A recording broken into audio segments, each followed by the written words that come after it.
Okay, welcome back. So, we started with this beautiful manga box set that we have here. So we started with Oracle of Ages, of Oracle of Seasons, even though actually Ocarina of Time's the oldest. I should probably start with that, but that's okay. Wait, which one is older, Ocarina or Oracle games? I'm not sure, to be honest. I'm really not sure.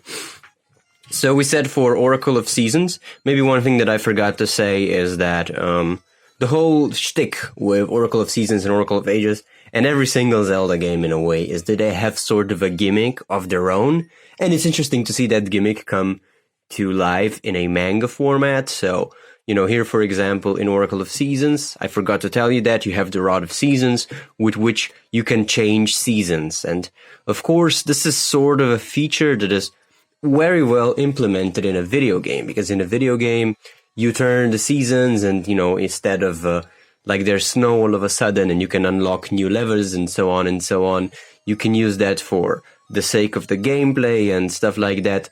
While on the other side, in the manga format, it really doesn't translate all that well into the manga format. It's not really used all that much. Maybe in the end a little bit, but not really. It just sort of has to be there. You can see it here.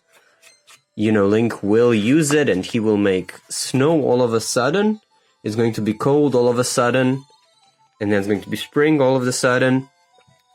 So that's like one thing, but it doesn't come out as strongly in this format because there's no color. In video game, this transition is very well represented with color. So when you change the season, you know, the color will change quite strongly. While here, it's just because it has to be. It could just as well not be in this manga, and the story would be the same. You could replace you could replace the Rod of Seasons with any other item that you need to beat the boss, and that's all. But, you know, I suppose it's just what you have to do if you want to implement turning a video game into a manga format. And, you know, they still did it fairly good. Maybe if it's not, you know, if the story is not that strong in the original game, at least, like, the characters are giving their time to shine. And obviously, like, this is where the manga can complement the video game a little bit, because because, you know, like, this is a pretty limited format. You can only do so much with it. As far as the character development goes, they definitely improved on it in this in the manga. Like, there's a lot more. Even like between just Link and Din, like the god, the Oracle, like this girl, you know, there's, you know, not that much, but there's slightly more. There's a lot more. And I think it's a positive thing, definitely. Like, there's more interaction. There's more reason for Link to be, like, having an emotional need to help her instead of just being it, like, in a, you know, just a means of pushing the game forward. But that's okay. Like, in general, I like this a lot.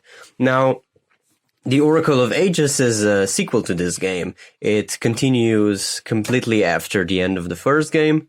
We have, like, the information about the video game. So here they actually tell you about being able to use the password after you win the game to continue, you know, to continue. But you can play them in it. And, like, there's another cool thing here. You have, like, some personal notes from the authors, Akira Himekawa. Like, it's pretty interesting. They're actually two people, but they still write, like, in one person. So I don't know if it's like a collective opinion or one or another. I love this one. I like ruins. When I stand in front of ancient ruins, I feel like the breath of all the people who once lived there come back across space and time. It's a good, mysterious feeling. Honestly, like, no, but, like, that's the perfect kind of person to adopt The Legend of Zelda into manga, because I think this is just sort of the mindset that you need, because if you go back to Shigeru Miyamoto, like the original guy, it sort of came out of this, just going around, exploring, and, you know, turning that real-life experience into the format of a video game. And this is pretty nice. So, okay, first, the manga starts with Link fighting in an arena for some interesting reason, for money. This huge guy, this is quite interesting. Arenas, as far as I know, never really appear in Zelda games. and he's able to win here using some tricks. He's able to. It's like pretty interesting. He's able to nip him in the butt with his sword. You have like this Japanese humor here that shines very well. He gets his money back. Oh, and you get like these two Willems here.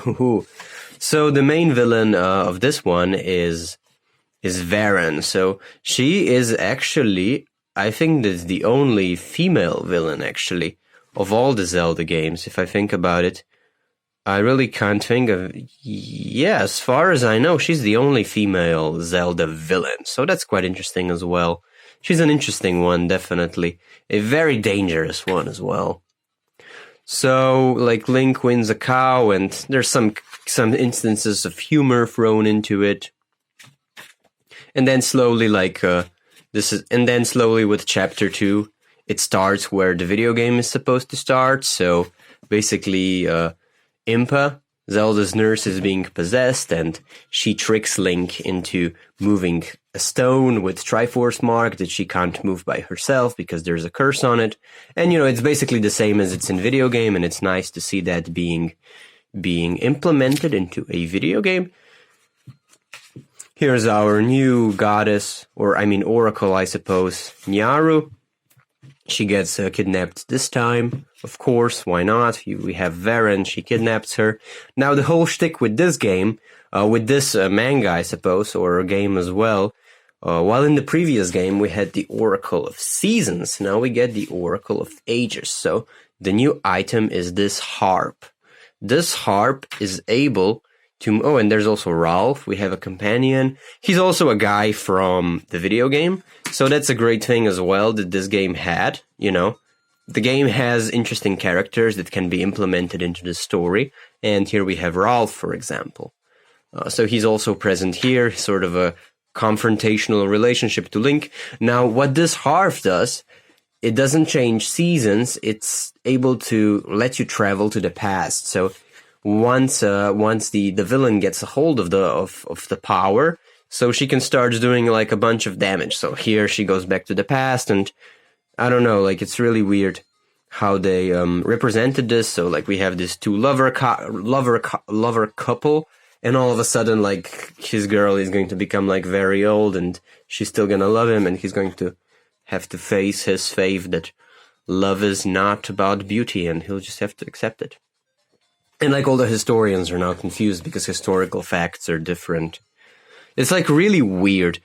Even though like things in the past change, they're still aware that things changed. So it's quite an odd way to take on time travel. Time travel is a very, very weird thing. Like it's a very complicated thing to implement. And I think that very few stories manage to do it well. Because to be honest, like time travel doesn't really exist in real life. Or if it did, we probably... Like, if one guy can time travel, we probably wouldn't know it. It's an odd thing to write. Here, it's a little bit different. It's given, like, sort of a cartoonish twist, and I think it's a good idea. Like, Zelda game really can't take this all too serious. So it's better to just have... So Link gets a hold of this harp. He's able to use it. And he goes back into the past. Now, this is where I think that this one, Oracle of Ages, is able to turn into a manga format relatively better compared to Oracle of Seasons. Oracle of Seasons didn't have that much to go with, especially with like the Oracle of Seasons stick. I don't know what they could have done better, it's hard to say, but with time travel, there's some very interesting aspects that the author can take creative liberties with. So what happens here is that he's turned back in the past, and the people are building like this huge tower, and he's forced to work. Now, this was also in video game. In video game, he was never forced to build tower. And, in video game, he goes around, he's going through dungeons, collecting whatever he has to collect. He's solving puzzles, fighting enemies. He's using time travel basically as a puzzle mechanic. So in a video game, time travel is a puzzle mechanic. You use it to unlock new stuff and to solve puzzles and so on and so on. So what they do here is that they use it for the story a little bit more. Now, one huge twist here that they did, it's a very interesting thing, is that Link actually meets in the past another Hylian named Raven that looks a lot like him.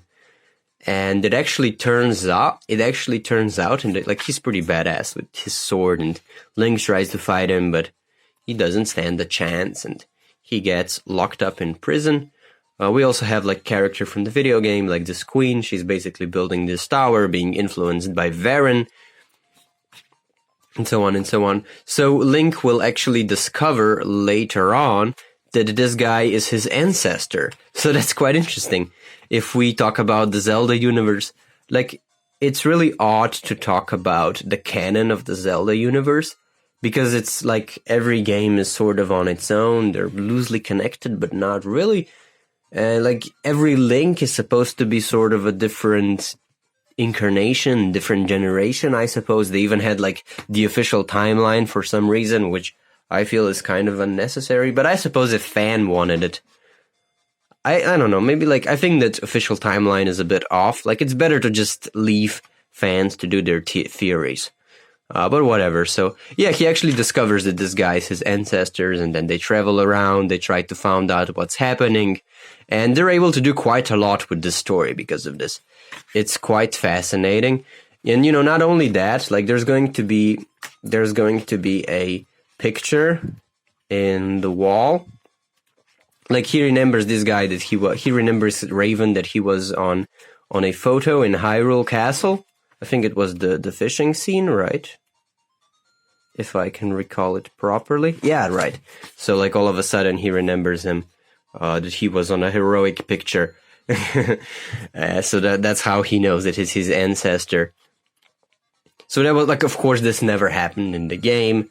This was never a thing in a game. It was completely new all of a sudden. But I think it's a really interesting addition here as well. This one is and the cool thing is, like, in the end when he beats the villain, and of course he wins, and oh, spoilers, Link wins. Who would have thought? And he, like, his ancestor is even more glorious than he was before, and Link even finds himself on an Asian poster, which is quite interesting. So yeah, like, I don't know, like, another cool thing that they did is, you know, his companion Raven, he's supposed to come after him. But you know, how could he come after him if he doesn't have the harp? Like, he actually finds the harp in an antique shop. so many years ago, you know, through the age of time. It's an odd explanation, but I don't know.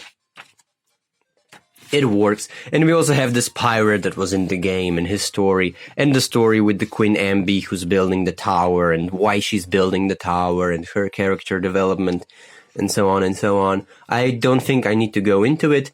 Like, in the end, we have this very awesome fight with Varen, and of course, more, you know, and also, like, his ancestor is going to help him here, so that's a cool thing as well. And Ralph will come as well, and they're going to fight together. And another cool thing is that the final boss of these two games is actually Ganon. Now, we will fight Ganon depending on which game you will play first. So, like, you play this one first and this one second, you will fight Ganon here, or the other way around. So you don't have this here, but, you know, you have fighting Ganon here as well. Ganon is being brought back, and the cool thing is that, like, even like, the army is going to help him, so it's going to be a collective effort to beat Ganon, which is of course different than in the video game, but but it's different in the video game. But I think that it's completely legit. They did a good job with this, having all characters work together to beat Ganon, and we have a happy ending in the end, and all of that. We have, like, what's going to come up in next volume, and some for other mangas as well, Pokemon Adventures, and so on and so on. Oh, and classic, hey, you're reading in the wrong direction. So overall, like, these two work as a whole. I would say that these two are pretty cool. I would recommend reading you, especially, like, if you're a huge fan of the game, of course. It really is something special to see the game, like this very simple game, come to life in a different format. I honestly really appreciate... Oh, Jesus Christ, I almost killed my camera. I honestly really appreciate how good the Japanese are at doing... How good the Japanese are at doing this sort of adaptations. Like, I'm genuinely happy at what they did it. It's extremely faithful. If you think like I'm a huge fan of Harry Potter, and if you read, like, I mean, at least I was when I was a little kid, when it was like more age appropriate for me, I suppose. But it just like, if you read the book first and then you read and then you watch the movie, you're just going to be disappointed. They dropped so much out of it and they changed so much, and it's unnecessary changes. They wouldn't need to change it. It's not as good. It doesn't work as well. Like, it's as if, like, do they really care about the book at that point? Like, not real. Obviously, they don't care about the book. They just want to make money out of it, which is an unfortunate thing. Like, I genuinely think that Akira Himekawa, like these two authors, they probably genuinely enjoy doing what they're doing, and it's art for them. That's probably the main difference. I'm going a bit of a rant here, which is unnecessary.